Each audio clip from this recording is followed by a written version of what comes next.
What up, good people? I'm your host, Mr. Unleashed. Now I want to say thanks for tuning into the channel because we was introduced to a new Red Hood gameplay featuring two major builds for Red Hood. In this video, we'll go over 4 details about the Gotham Knights game we can look forward to. Not saying all this will be good news, there will be some bad in there, or some concerning things. We were introduced to 2 suits from the preview of the actual gameplay. Thank you, they finally gave us one. They released some gameplay of the, I believe, Red Hood Eternal suit, and also the Shinobi suit for Red Hood.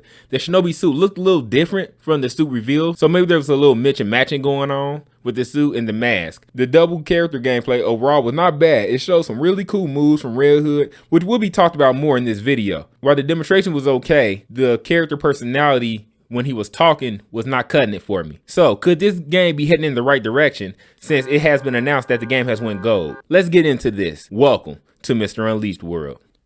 There is 4 things from this gameplay showing of Red Hood you should definitely be aware of. The first thing that was shown in this trailer that will become annoying at some point while playing this game is the talking of the characters, not specifically just saying Red Hood, but the rest of the Bat family as well. The corny remarks while fighting was a bit downing and took away from the actual fight. And if Red Hood makes these terrible remarks, then how will the rest of the Bat family sound?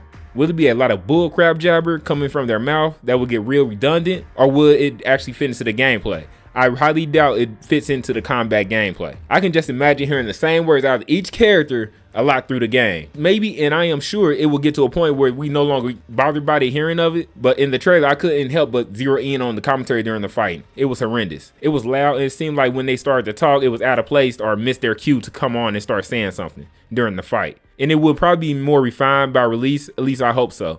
Hey look, more scumbag looking for a beat. See, by showing this clip of what I'm talking about, doesn't that seem a little off to you? Or it could just be a choice of words from the dry humor. Now, in some of this Red Hood actual gameplay, I was paying attention to Red Hood and how he was moving. It looked kind of stiff.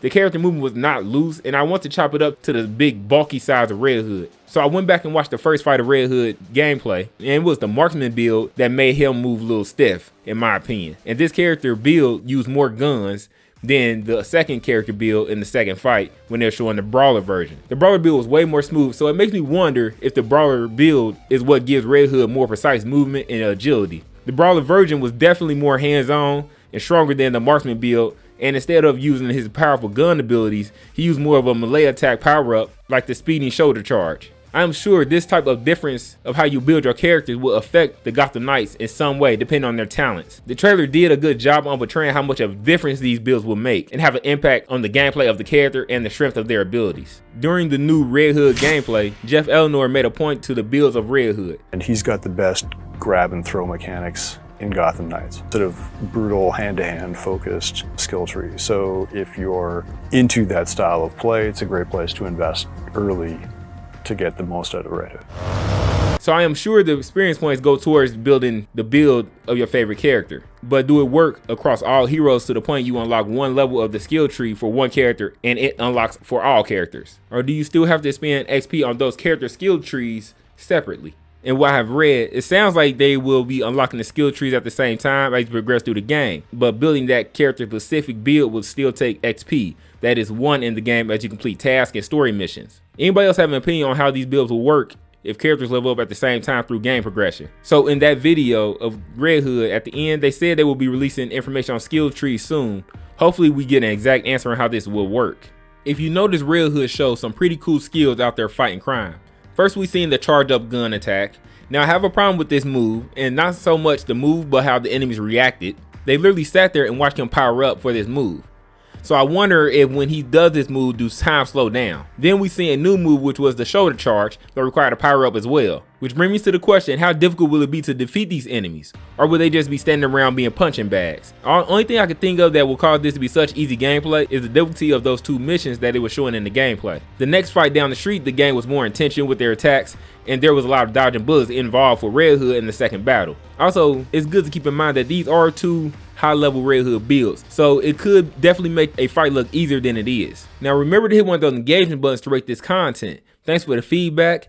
Back to the video. I know this is a sensitive subject and the community is split on this subject as well, and I am not sorry on bringing this up. It will be either addressed soon in upcoming Gotham Knights content, or it will be a surprise for some people when they buy the game and that the city is how it is as we've been shown in the gameplay. The Red Hood gameplay showed the same dead environment as the other trailers as he drove on his motorcycle to the next big crime taking place. I did like the setup of the crime and the criminals, but the city still had a dead environment feeling.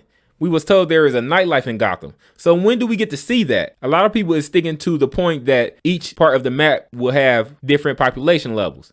So hopefully we get to see this so-called nightlife of Gotham City, because if it's a total of 5 people, then I don't think that's going to fly. And the people that stand on the bench of the city is dead will look more correct. Even during the breakdown of Gotham City and how it was built, that trailer barely showed enough activity.